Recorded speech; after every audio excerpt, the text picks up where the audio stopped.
vez, né, conhecendo, visitando Eduardo, né? Eduardo. Pois, Eduardo, é um prazer ter você aqui em nossa casa, a Casa Felinto Martins. E a amiga Josiane, já podemos iniciar o trabalho? Já começou a gravar? Tudo bem. Então, boa noite. Mais uma oportunidade de trabalho nesta Casa Espírita. Hoje teremos a presença do nosso irmão Eduardo, do Paulo de Tarso, que vai nos trazer um tema para a reflexão. Pedimos assim, então, aqueles que estão nesta sala virtual, que possa assim vibrar, sintonizar, para que esse trabalho se desenvolva com muita luz e muita harmonia. E que essa energia fortaleça o nosso irmão na sua fala de hoje. Pedimos então assim para que possamos divulgar a nossa programação. Estamos trabalhando presencial às quinta-feira, à tarde, às 3 horas da tarde, com o trabalho de atendimento fraterno. E temos, à noite, essa palestra pública, às 19 horas. No sábado, nós temos também, às 3 horas da tarde, o atendimento fraterno com outra palestra pública.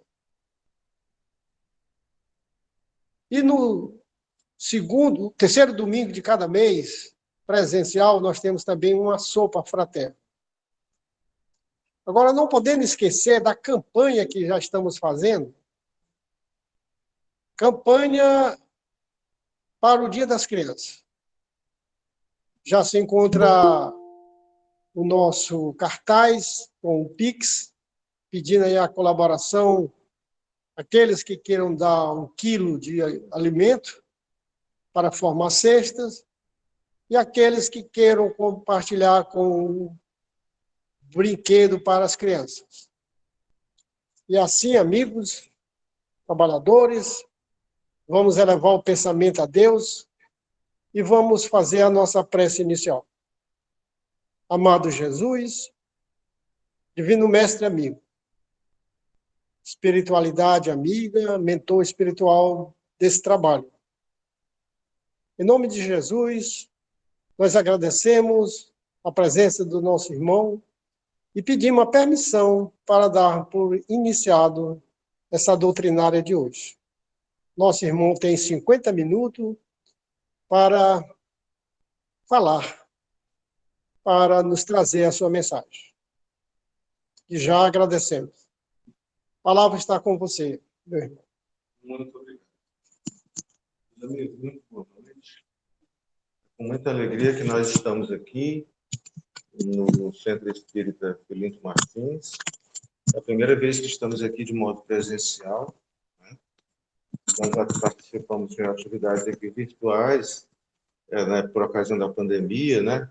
Que, por um lado, nos afastou, por outro, nos uniu de alguma forma. Então, nós já tratamos disso aqui em outras ocasiões. Estivemos aqui virtualmente, né? Estivemos virtualmente no centro por essas ferramentas tecnológicas. Hoje é a primeira vez que nós estamos aqui presencialmente. E é uma oportunidade muito feliz. Sempre quando eu tenho a ocasião de conhecer uma casa espírita, a qual eu ainda não tinha ido ou vindo, eu acho muito bom, acho muito feliz. Estou conhecendo pessoas novas, estou conhecendo lugares novos. Então, muito obrigado. As palavras iniciais, como sempre, são de agradecimento mesmo. Inicialmente a Deus, nosso Pai Criador, que está conosco em todos os momentos, por meio de seus emissários de luz. Agradecer a Jesus, o nosso mestre, amigo, como foi dito na prece inicial, aos espíritos que se interessam por nós, que orientam os trabalhos desta casa. Muito obrigado a todos que estão aqui muito antes de nós chegarmos, preparando o ambiente para esse encontro de paz. Agradecer a todos os trabalhadores e frequentadores da casa, e aqui eu me reporto em particular a Edna, que nos formulou o convite, a Josiane, com a qual nós tratamos, ao Walter Campelo, que nos introduziu aqui, está dirigindo os trabalhos, e a todos vocês, muito obrigado, muito boa noite. E vamos tratar hoje, o nosso tema consiste, é um tema propriamente dito, é o uso da energia individual. Reflexões sobre como nós usamos a nossa energia espiritual. Nossa energia pessoal. Todos nós somos fontes produtoras de energia. Como é que a gente tem utilizado isso? Vamos fazer isso à luz dos ensinamentos de uma obra que é muito interessante. Os ensinamentos de André Luiz, Chico Xavier, o livro de autoria de André Luiz, que foi psicografado por Chico Xavier. A gente pode dizer, portanto, essa coautoria entre André Luiz e Chico, nosso saudoso Chico Xavier. Esse livro se chama Missionários da Luz, em que o tema é tratado com muita beleza e, ao mesmo tempo, com muita profundidade. Missionários da Luz é uma das obras que compõem a coleção A Vida no Mundo Espiritual, de André Luiz, composta por 13 obras. André Luiz nos legou muitas outras obras, mas essas 13 começam com O Nosso Lar, que é tão conhecido da comunidade espírita e de fora dela também, né? Esse livro, Missionário da Luz, é uma dessas 13 obras. Esse livro foi publicado em 1945. A gente vai tratar alguns aspectos que escolhemos aqui, especificamente alguns trechos que a gente vai ler aqui, sem cansá-los, não trechos muito longos, para a gente fazer algumas reflexões sobre isso, tá bom? Mas antes vamos recapitular, é sempre bom fazermos isso, os fundamentos da doutrina espírita. Imagino que todos os que estão aqui já são conhecedores do que vou falar agora de início, mas há pessoas que nos veem, talvez pela internet, que não estão exatamente familiarizados. Então, eu não gosto de dizer que a gente perde, a gente ganha uns minutinhos falando disso, né? Não mais do que 2 minutos, falando desses fundamentos, a gente faz o link com o nosso tema de hoje. Doutrina espírita, aos amigos de casa e a todos que nos ouvem, é uma doutrina relativamente nova, de verdades multimilenares. A doutrina espírita é, na nossa concepção, o Consolador prometido por Jesus. Jesus, quando esteve entre nós, há mais de 2000 anos, ao partir, disse que iria, mas que no momento oportuno, no momento certo, encaminharia o Consolador prometido, que dissiparia todas as dúvidas, eliminaria todas as trevas, nos daria as informações que complementaram o que ele antes havia falado por meio de parábolas, por não poder falar diretamente, em termos mais claros, a uma população ainda muito ignorante do local e do tempo em que ele estava. Essa é a doutrina espírita, que é ao mesmo tempo filosofia, ciência e religião, ela não possui dogmas, isto é, verdades inquestionáveis, acima da nossa capacidade de reflexão. Não, tudo que a gente lê no Espiritismo deve ser submetido ao crivo da nossa razão, por isso mesmo Kardec nos recomenda, nos adverte que a fé verdadeira é aquela que encara a razão frente a frente, em todas as épocas da humanidade. E, muito embora não tenha dogmas, ela tem fundamentos. Uma vez que é ciência, uma vez que é filosofia, ela também tem os seus fundamentos, seus princípios científicos, filosóficos e religiosos. A gente pode citar aqui muito rapidamente alguns deles. O primeiro deles, a existência de Deus.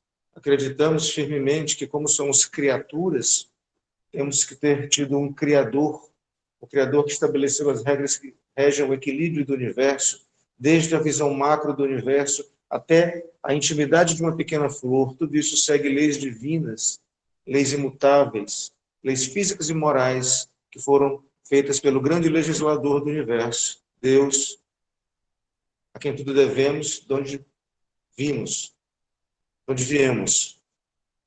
Acreditamos que nós somos não apenas esse corpo que está aqui sentado nas cadeiras, conversando uns com os outros.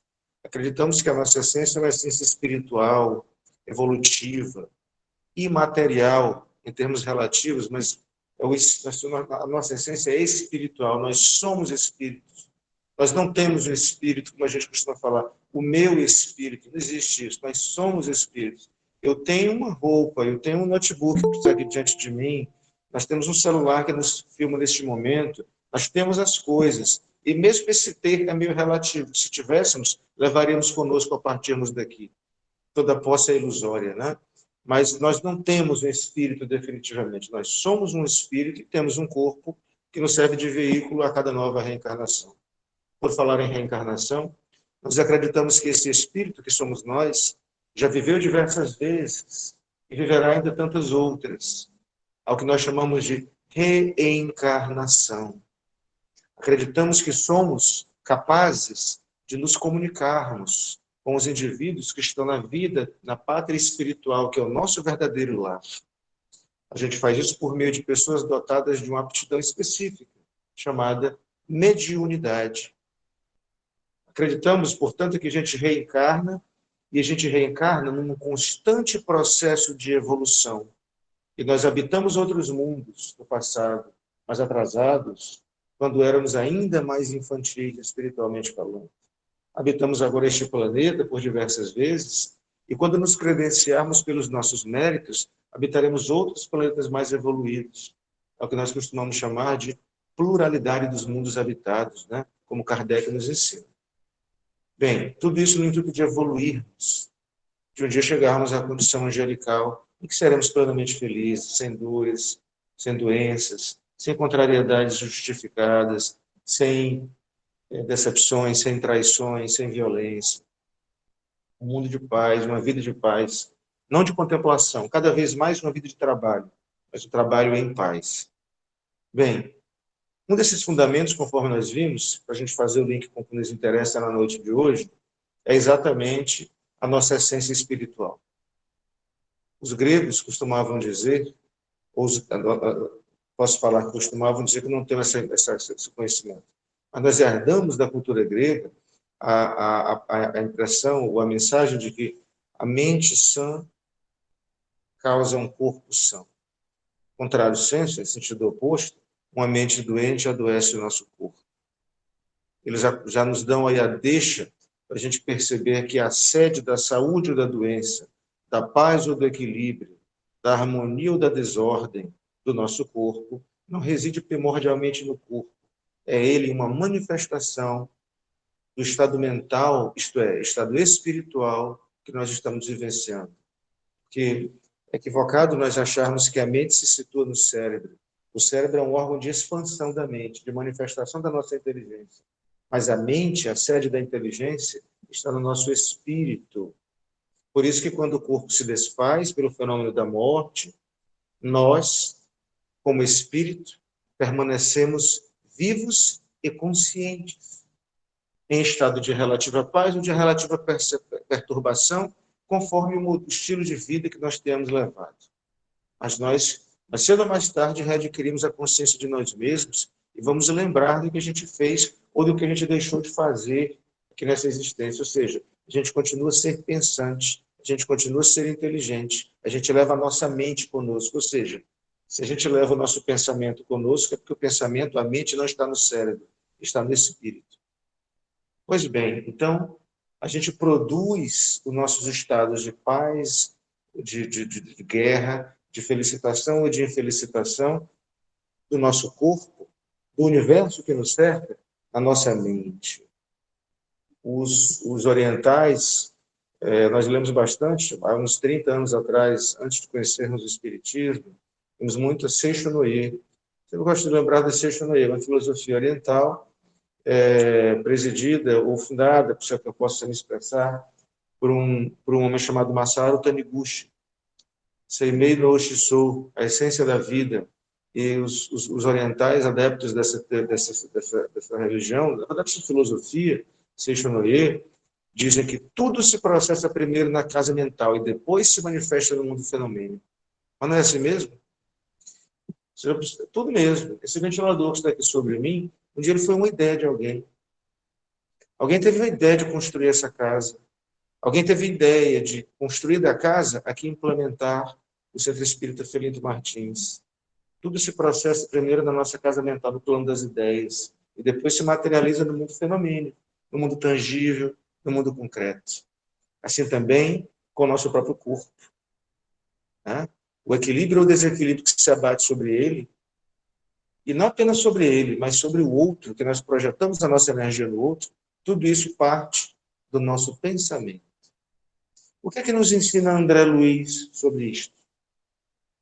Nessa obra, como eu falei para vocês, Missionários da Luz, André Luiz narra uma série de encontros que ele teve com o seu orientador para a confecção do livro. Orientador, na verdade, dos encontros, das visitas, dos trabalhos que ele fazia, do seu aprendizado no mundo espiritual.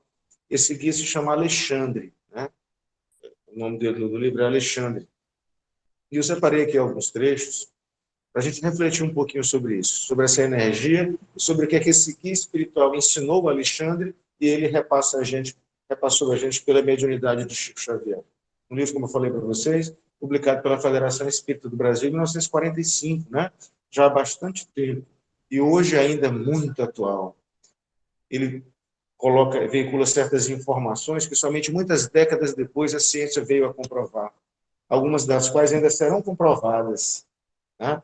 Mas então, separei aqui um primeiro trecho para a gente ler, muito rapidinho, para eu explicar para vocês o que ele quer dizer. Ele está em André Luiz, eles se aproximam do planeta Terra, deixam a colônia espiritual onde eles estão e vêm em missão socorrista, em missão de auxílio e em missão educacional para o planeta Terra e se aproximam de um centro espírita.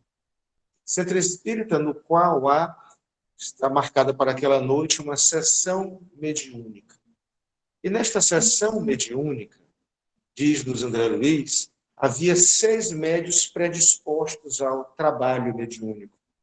O trabalho que se desenrolaria ali seria o trabalho de psicografia. As pessoas, sobretudo em auxílio das pessoas enlutadas, que iam ali em busca de mensagens dos seus entes queridos, desencarnados, mães querendo notícias dos filhos, filhos querendo notícias dos pais, irmãos dos irmãos e assim por diante. E quando ele se aproxima, ele se depara com 6 médios lá sentados em posição de trabalho e ele diz o seguinte: perceba, André Luiz, diz Alexandre, a luz que se irradia do peito de cada um, da fronte de cada um dos médios. Nenhum deles, com exceção de um, todos os outros estavam completamente incapacitados para o trabalho naquela noite. E a espiritualidade se aproxima do médium e lhe sugere e fala aos ouvidos: evite hoje qualquer trabalho pessoal para quem quer que seja. Não vai ser nenhuma mensagem pessoal para ninguém. Isso seria se os médios todos tivessem condições de trabalhar. Então, as mensagens hoje deverão ser coletivas, para que possa chegar ao coração de todas as pessoas necessitadas de luz. Seria diferente se os 6 médios tivessem condições de trabalho. Aí seria possível mensagens individuais para as pessoas que ali estavam em busca de algum socorro, de algum alívio, de alguma consolação. E olha que trecho, que coisa interessante que André Luiz nos diz. Eu vou ler para vocês aqui, é bem rapidinho. Este irmão não é um simples aparelho, ele está falando do médium, o único que estava em condições de psicografar. Este irmão não é um simples aparelho, é um espírito que deve ser tão livre quanto o nosso. E que, a fim de prestar o intercâmbio necessário, precisa renunciar-se a si mesmo. Com abnegação e humildade, primeiros fatores na obtenção de acesso à permuta com as regiões mais elevadas. Você já está dizendo aqui que o médium deve estar preparado espiritualmente, moralmente, mentalmente, para que ele possa ter acesso, pelo menos naquela reunião em que de propósitos elevados. Nós sabemos que há médiuns que manifestam mediunidade em profundo estado de desequilíbrio, sem controle para isso, e às vezes atraem comunicações e atraem companhias muito infelizes. Mas aqui é uma reunião mediúnica. Então, os propósitos eram elevados, então o intercâmbio deveria dar-se quantidades elevadas naquela ocasião. E diz aqui que ele era o único que estava preparado para isso, com a devida abnegação, com o devido preparo, naquela noite. Necessita esse médium, Alexandre explicando André Luiz, necessita calar para que outros falem, dar de si próprio para que outros recebam. Deve servir de ponte, onde se encontram interesses diferentes. Sem essa compreensão, consciente do espírito de serviço, não poderia atender aos propósitos edificantes. E olha só, naturalmente, ele é responsável pela manutenção dos recursos interiores, tais como a tolerância, a humildade, a disposição fraterna, a paciência e o amor cristão. Todavia, precisamos cooperar no sentido de manter os estímulos de natureza exterior. O que ele está querendo dizer com isso? Quando se desenrola um trabalho mediúnico, apenas um exemplo, quando se desenvolve um trabalho mediúnico, os espíritos do alto auxiliam, preparam o ambiente, socorrem, se prontificam a auxiliar aquele mecanismo, aquele médium, para que a comunicação se faça adequadamente. Mas é fundamental que o próprio médium esteja emanando energias positivas. Olha a energia pessoal da gente, sem as quais o trabalho mediúnico não se desenvolve. E aqui ele diz qual que é a fórmula para que a gente possa emanar energias positivas.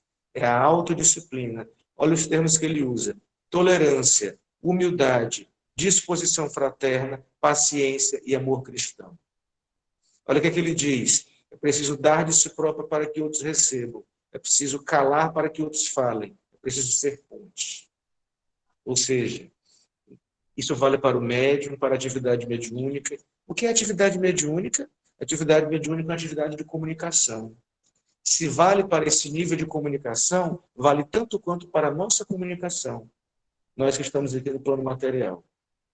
Como é que eu pretendo estabelecer uma comunicação sadia com meu colega de trabalho, do qual eu tenho queixas, se eu sou o primeiro a tratá-lo com intolerância, com desamor e com falta de espírito cristão? O que estou fazendo quando eu ajo assim, com delicadeza, com grosseria com meu irmão? Eu estou emanando negativas nocivas que me contaminam primeiro e contaminam ele depois, se ele estiver com a guarda baixa. O que eu estou fazendo? Eu estou inviabilizando a comunicação. É a mesma coisa entre os dois planos da vida. Então, o indivíduo precisa emanar positivamente para que se possa comunicar adequadamente com as pessoas, seja no plano espiritual, seja aqui mesmo entre nós. E a nossa vida não é comunicarmos? Não é isso que nós fazemos todo momento? Não é assim que nós vivemos? Qual o fundamento da relação entre pais e filhos? Comunicação. Qual o fundamento da relação entre irmãos? Comunicação. Qual o fundamento da relação entre marido e mulher? Comunicação. Qual o fundamento da relação entre duas pessoas no trânsito? Comunicação, por meio dos sinais de trânsito, por meio das setas, por meio das regras. Tudo é comunicação. Tudo na vida é comunicação. Então, eu preciso emitir energias boas que favoreçam uma boa comunicação. Isso vale para o trabalho medianímico, vale. Isso vale para cada um de nós, em todos os instantes da vida. Então, fica a primeira conclamação de André Luiz para todos nós, de Chico Xavier para todos nós. Melhoremos o nosso padrão de comunicação com as pessoas. Se nós temos um irmão que é avesso à nossa presença, que nos hostiliza, que nos ofende, que nos agride gratuitamente, e muitas vezes isso se dá dentro do laboratório familiar. O que nós devemos fazer urgentemente é tentar melhorar o padrão de comunicação. E como é que eu melhoro o padrão de comunicação? Estabelecendo a ponte, sendo ponte, como fala André Luiz, oferecendo algo, oferecendo um bom dia fraterno, cortês, oferecendo cortesia, oferecendo educação. A gente se esquece dessas atitudes dentro de casa. Dentro de casa a gente se permite mais, né? Então, estabelecendo dentro de casa, desde logo, restabelecendo uma boa comunicação, dando o primeiro passo, fazendo um carinho, levando uma atividade, uma palavra de fraternidade, de amor, de carinho, um presente, seja ele qual for, um agrado, um carinho, um afeto, um afago, que no primeiro momento pode ser repelido duramente por essa pessoa que não gosta de nós. Mas futuramente ele vai ceder, porque não há ódio que resista ao amor, assim como não há escuridão que resista à luz. André Luiz continua ainda falando o seguinte: ele avança, estudando o que se passa com aquele jovem, aquele médium, ele fala para o André Luiz assim: André Luiz, André, foque suas observações na epífise. Epífise cerebral, há outras epífises. Epífise cerebral que se costuma chamar de glândula pineal. Glândula pineal, por muito tempo, foi tida como um apêndice inútil na estrutura cerebral, uma remanescência de um passado primata em que ele foi útil, que hoje não tem utilidade nenhuma. Freud, Sigmund Freud, grande psicanalista, tido como pai da psicanálise, ele começou a entender que a glândula pineal tinha grande participação na conduta sexual do indivíduo, na liberação e no trato das energias sexuais que todos nós possuímos, sobretudo em certas fases, certas etapas da nossa vida, processo natural de amadurecimento de todos nós. E ele começa a pensar, ele fala o seguinte: André Luiz, observe a glândula pineal. E ele vê naquele médium grande manifestação de energia saindo da glândula pineal. E aí ele diz o seguinte: essa glândula foi subestimada durante muito tempo. E ela, na verdade, é órgão fundamental na atividade mediúnica. O médium tem uma glândula pineal sobreexcitada. Quando o indivíduo está em trabalho mediúnico, o médium está psicografando, está em psicofonia, está materializando, está em cura, está em passe, a glândula pineal fica sobreexcitada, fica altas quantidades de energia. E tem um aspecto que ele ressalta aqui que eu queria ler para vocês rapidinho. André Luiz diz assim: Deus meu, e as glândulas genitais onde ficam nesse processo? O instrutor sorriu e esclareceu. Porque o instrutor Alexandre diz o seguinte: Sigmund Freud entendeu que isso aí se relacionava à atividade sexual do indivíduo apenas. E o instrutor disse para ele: amigo, as glândulas sexuais, as glândulas genitais que produzem hormônios, elas não têm pensamento. Elas não são responsáveis pela boa ou má conduta sexual do indivíduo. Elas são comandadas pela glândula pineal. E o que é a glândula pineal? A glândula pineal, por sua vez, é comandada pela mente, isto é, pelo espírito do indivíduo. Aí, de repente, se o indivíduo vê uma determinada pessoa que comete um crime sexual, coisa que, com muito pesar, nós temos visto muito no nosso estado, no nosso país, o abuso sexual de crianças e adolescentes, e o indivíduo é quanto mais naquele hábito, aí, olha, preciso tratar essa pessoa, porque, na verdade, ela é uma pessoa doente. A culpa são porque ela secreta hormônios demais, é uma questão biológica, simplesmente, então ela não tem responsabilidades. Sim, ela é uma pessoa doente, mas ela é doente espiritualmente. A gente não pode colocar a culpa nos nossos hormônios pela conduta que é nossa. Culpar os hormônios por uma conduta que é nossa. Olha o que André Luiz explica para a gente. E as glândulas sexuais, Alexandre?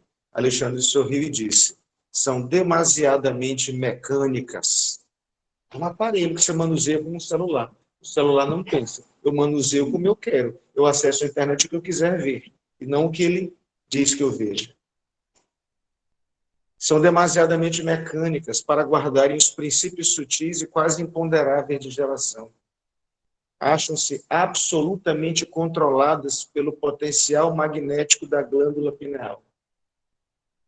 As glândulas genitais segregam hormônios do sexo, mas a glândula pineal, se me posso exprimir assim, segrega hormônios psíquicos, ou unidades força, que vão atuar de maneira positiva nas energias geradoras. Você está entendendo aí? O que ele está dizendo aí? Ele está dizendo o seguinte: se eu tenho um comportamento sexual que eu considero inadequado, e aqui não temos a menor pretensão de estabelecer padrões morais de conduta no campo sexual e em qualquer outro, não temos autoridade moral para fazer isso, que quer que seja. Mas, se nós temos uma conduta, se eu estou dissipando as minhas energias sexuais de uma maneira que eu mesmo estou considerando equivocada, eu preciso mudar, preciso me conter, preciso redirecionar isso de uma maneira mais positiva, tratar as pessoas com mais respeito nesse segmento da vida, então, na verdade, não tem nada a ver com os meus hormônios, com as minhas glândulas que secretam esses hormônios sexuais. Não. A doença não está na glândula, a doença está na casa mental. São comportamentos viciosos que eu adquiri nesta vida ou que eu trago de vidas passadas que fazem com que eu secrete esses hormônios mentalmente. Eu comando isso, emito esse comando para a glândula pineal, ela secreta hormônios espirituais, as palavras de André Luiz, que, por sua vez, determinam a secreção demasiada de hormônios sexuais que liberam para o corpo e levam o indivíduo a esse comportamento considerado inadequado em termos sexuais. Vejam vocês o que acontece. Nós estamos falando, meus amigos, de uma das energias mais fortes do universo. São sóis que nós carregamos dentro de nós. É tão forte a energia sexual que ela produz vida.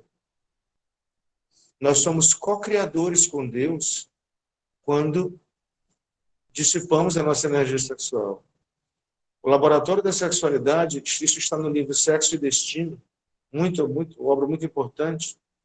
Nessa obra diz, a sexualidade é um dos laboratórios mais importantes da espiritualidade.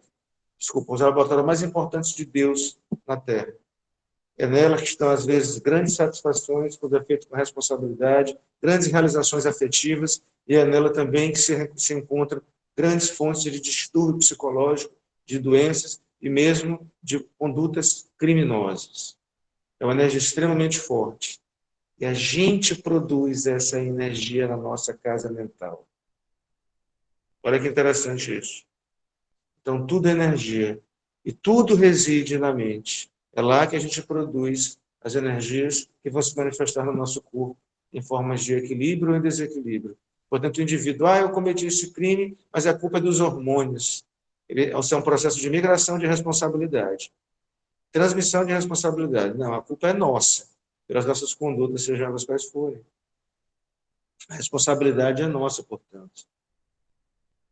André Luiz prossegue e vê em um daqueles médios que não estavam aptos a atuar, ele vê o seguinte: André Luiz, observe de perto aquele fulano de tal, aquela pessoa que está ali sentada naquela cadeira. Observe com grande acuidade visual, veja bem de perto o que está se passando. André Luiz, para seu espanto, narra a existência de bacilos, ele utiliza essa expressão, bacilos psíquicos, na forma de minúsculos corpos escuros, que ficam como se fossem animais se multiplicando na região genésica daquele médico que não estava apto, um dos quais não estava apto a atuar naquele momento. E ele, meu Deus, o que é isso? Para a gente é muito natural a gente acreditar na existência de bacilos microscópicos, né? de vírus, de bactérias, né? A gente acabou de sair de uma pandemia, um vírus, não foi? Então, aqui ninguém duvida da existência dos vírus, das bactérias, né? A ciência nos mostra isso muito claramente. E a gente pensa que só existe no mundo material. O mundo material, gente, em quaisquer dimensões, em quaisquer aspectos, é uma mera reprodução muito pálida do que se passa no mundo espiritual. Então, se existem bactérias, bacilos, vírus no mundo material, é evidente que existe também no mundo espiritual. O que André Luiz estava vendo ali eram vírus instalados na região genésica daquele médium, que estavam se multiplicando sob a forma de pequenos corpos escuros, bem pretos, bem escuros, se multiplicando com muita voracidade, consumindo a energia daquela pessoa e dali se irradiando para outras partes do corpo. Bactérias espirituais. Bactérias, não é ideia, não, é realidade. Olha o que diz aqui André Luiz sobre isso. Alexandre, ao ver um jovem candidato à mediunidade incapaz de prestar o serviço de intercâmbio adequadamente, explica que ele é constantemente acometido de bacilos psíquicos das torturas sexuais. Corpos minúsculos e escuros que se irradiam de suas regiões genésicas para outras partes do corpo, perturbando a circulação energética e impossibilitando o funcionamento do mecanismo mediúnico. Isso vale para o sexo desregrado, deseducado, vale, mas vale para o ódio também, vale para o rancor, vale para a falta de perdão, vale para a falta de empatia.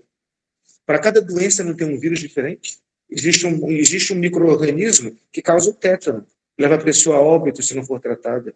Existe um micro-organismo que causa a hanseníase, já um outro causa a raiva, já um outro causa a tuberculose, e assim por diante, não é isso? Cada um tem um vírus específico, uma doença específica que produz.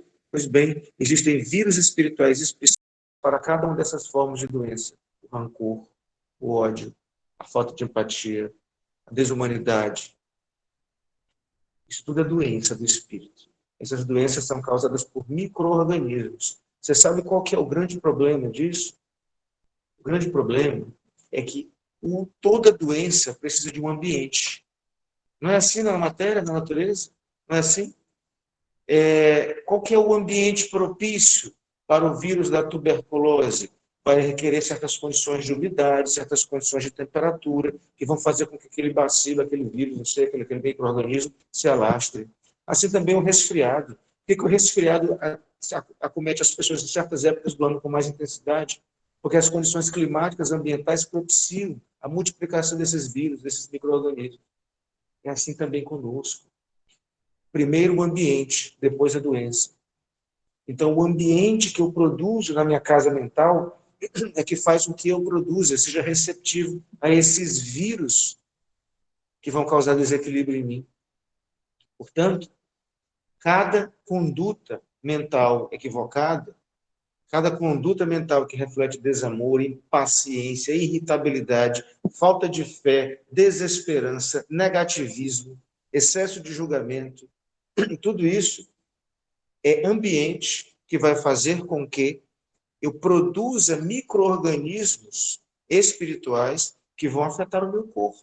Lembra da Seishonoye? Tudo primeiro na casa mental, depois no mundo fenomênico. Ou seja, eu produzo as energias que se abatem sobre mim mesmo. E André Luiz faz uma indagação. Assim, Alexandre, eu entendi. Eu sou surpreso com essas informações. Micro-organismos espirituais. Ele, surpreso com essas informações, pergunta para o Alexandre, o orientador dele: poderíamos cogitar da hipótese de contágio? Que a gente contagia um vírus para o outro. O Covid passa de uma pessoa para outra, né? Então passa também um vírus espiritual de uma pessoa para outra? E o Espírito responde: naturalmente. Desde que a pessoa esteja receptiva ao vírus. Receptiva mentalmente. O coração em desalinho. Ela vai ser receptiva ao vírus. Ou seja, eu estou aqui cheio de negativismo, cheio de baixo astral. E estou doente, taquicardia, depressão, irritabilidade. Estou começando a ser acometido do sistema cardiorrespiratório, minha função renal está prejudicada, porque eu estou demasiadamente pessimista, demasiadamente preocupado, angustiado demais. Eu tenho medo porque vivo no futuro, tenho raiva porque vivo no passado, e não vivo no presente, não estou em paz. Aí, de repente, eu me aproximo de você. E você está aí, uma boa, normal, só que está com a guarda baixa. E eu começo a falar para você desse negativismo. Está tudo uma droga, está tudo ruim, nada presta, o Brasil não tem jeito, está tudo ruim, o Estado do país não tem jeito, nada tem jeito, o mundo não tem jeito. Aí você que está com a guarda baixa, você chega em casa, nossa, o que eu estou sentindo? Chego em casa cansado, não tem força para nem fazer o prato para ficar na cama dentro do homem, cansado, abatido, um sono com uma péssima qualidade. Foi o que eu ouvi, né? Você foi contaminado pelos micro-organismos espirituais que eu produzi e emanei para você. Só que como você também estava despreparado para isso, você recebeu. Se você estivesse preparado por intermédio de uma atitude mental mais vigilante, você cortava o fluxo. Uma barreira vibratória espiritual não permitia que chegasse lá. É mais ou menos o que acontece no Centro Espírita, aqui como na noite de hoje. Tem um livro muito interessante da Sueli Caldas Schubert, chamado Dimensões Espirituais do Centro Espírita. Fazemos uma palestra um dia desses sobre esse assunto, lá na nossa casa. E a gente sabe que, antes de começar uma palestra como essa, uma exposição, uma conversa como essa, o Centro Espírita é cercado por energias espirituais para impedir o ingresso de espíritos que querem desarmonizar o ambiente. Bem, nós podemos fazer isso ao nosso próprio redor, pela nossa própria atitude mental, mantendo uma atitude mais otimista, mais positiva, mais vigilante, pensando no que estamos pensando, a gente inibe, você impede que essas energias ruins, esses bacilos espirituais que eu estou produzindo pelo meu negativismo, cheguem até você. Olha a importância da atitude mental. Sabe por que essa minha energia não chegou a você? Porque a energia ruim que eu estou produzindo encontrou resposta na energia positiva que você produz. Portanto, tudo é energia. Tudo é energia. E tudo reside na nossa casa mental.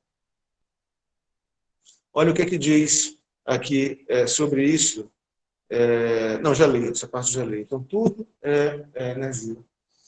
Olha um outro aspecto muito interessante, uma outra passagem muito, muito, muito bonita, que ele fala, que ele trata aqui.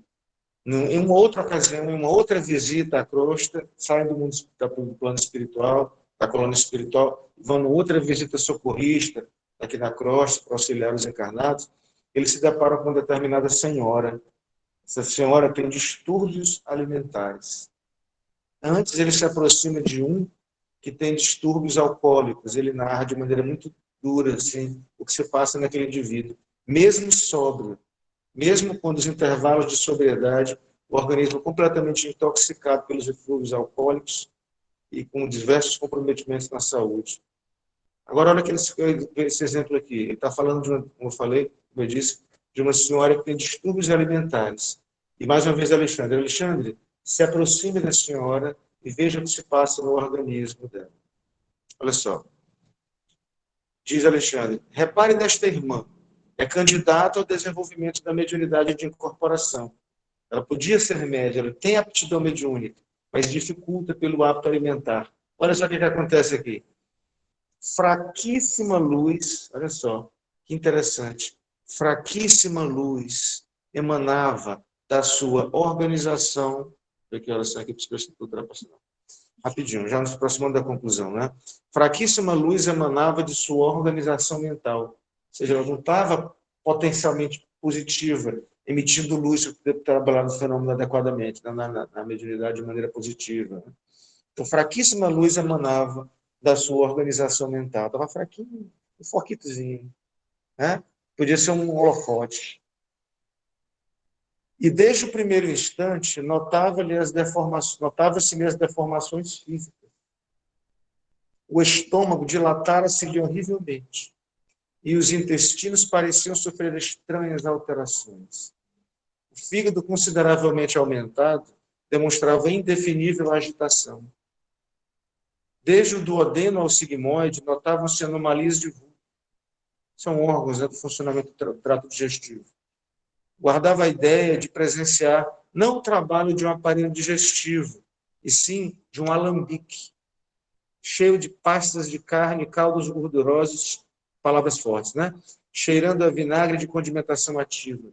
Era grande, em grande zona do ventre, superlotado de alimentação, viam-se muitos parasitos conhecidos, mas além deles, parasitos físicos, mas além deles, divisava outros corpúsculos semelhantes a lesmas voracíssimas, espirituais. Além do plano material, do plano espiritual estava cheia de parasitas, que se agrupavam em grandes colônias, desde os músculos e as fibras do estômago até a válvula ileocecal. Semelhantes parasitas atacavam os sucos nutritivos com assombroso potencial de destruição. O que eu estou querendo chegar? Ela se intoxica alimentarmente, em demasia, come em demasia, fica cheio de parasitas materiais que também propiciam o surgimento de parasitas espirituais, que cortam o fluxo energético e impossibilitam o trabalho mediúnico a que ela estava destinada. Ou seja, ela encarnou com a programação, porque todos nós temos uma programação reencarnatória. A dela era funcionar como médium e auxiliar as pessoas, levar alívio para as pessoas, levar conforto, levar amor às pessoas. Às vezes levar cura. Aí, pela sua invigilância nos hábitos alimentares, ela se intoxica tanto a ponto de inviabilizar esse trabalho. O que vai acontecer? Ela vai desencarnar na condição de suicídio involuntário, e quando chegar lá no mundo espiritual, vão dizer assim, o que você fez das potencialidades que nós lhe concedemos? Para trabalhar na mediunidade a favor do próximo. Para não poder ser. Por culpa de quem? Nossa própria. Você veja o que estou querendo chegar.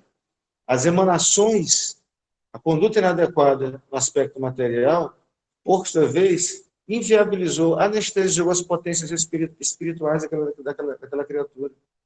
Ou seja, tudo está interligado.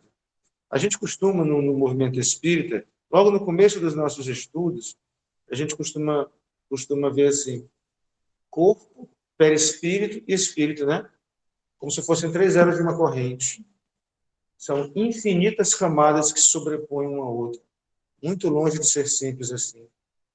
Na própria obra de André Luiz, ele já fala de mais outros 2, o corpo espiritual e o duplo etérico. Já sugerindo que não são 3, são 5 etapas, não é só o corpo, perispírito e espírito.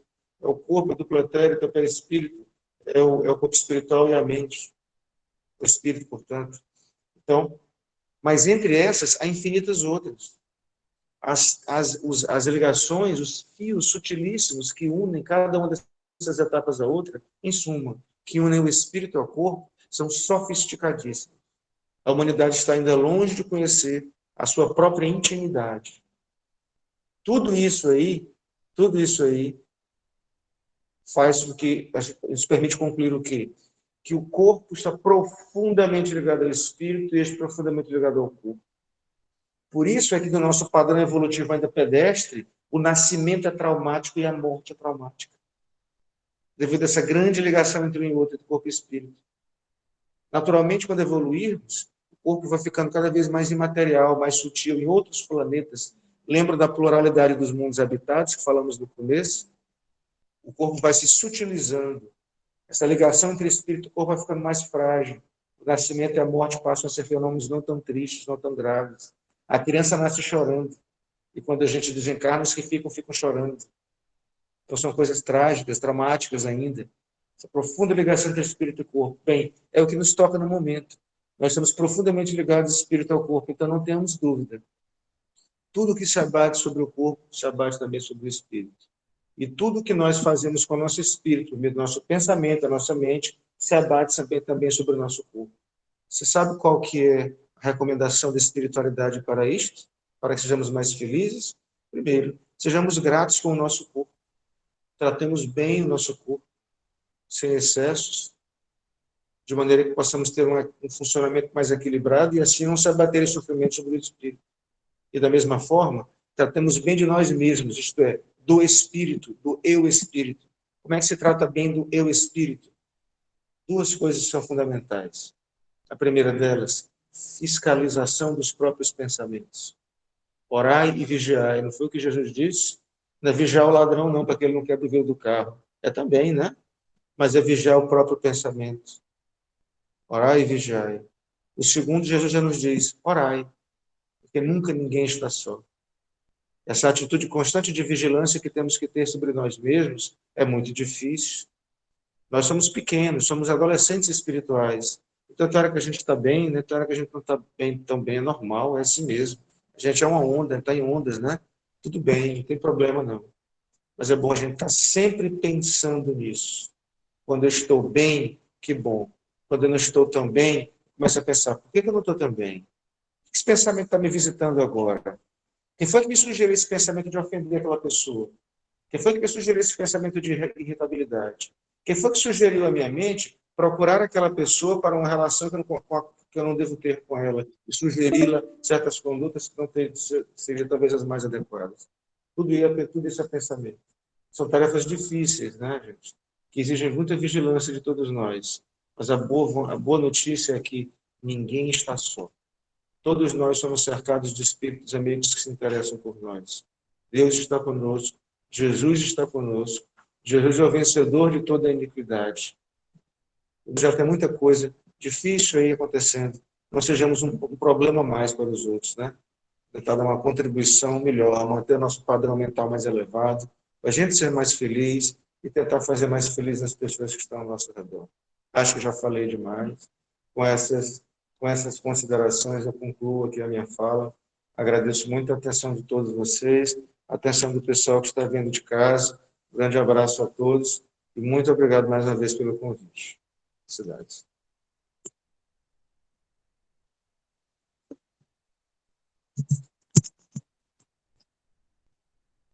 Bom, excelente mensagem trazida pelo nosso irmão Eduardo. E eu pensava que conhecia as obras de André Luiz, fiquei pequeno, só me lembrei do Nosso Lar. Foi um momento de reflexão que você nos traz e nos remete a estudar um pouco mais essas obras. Assim a gente agradece a sua presença, a sua fala, agradece ao nosso público presencial, agradece ao nosso público desta sala virtual por ter participado conosco desse trabalho. E já informamos que o nosso passe é coletivo, todos se sintam-se envolvidos com essa energia trazida pela espiritualidade aqui presente e pela mensagem do nosso irmão Beltrão.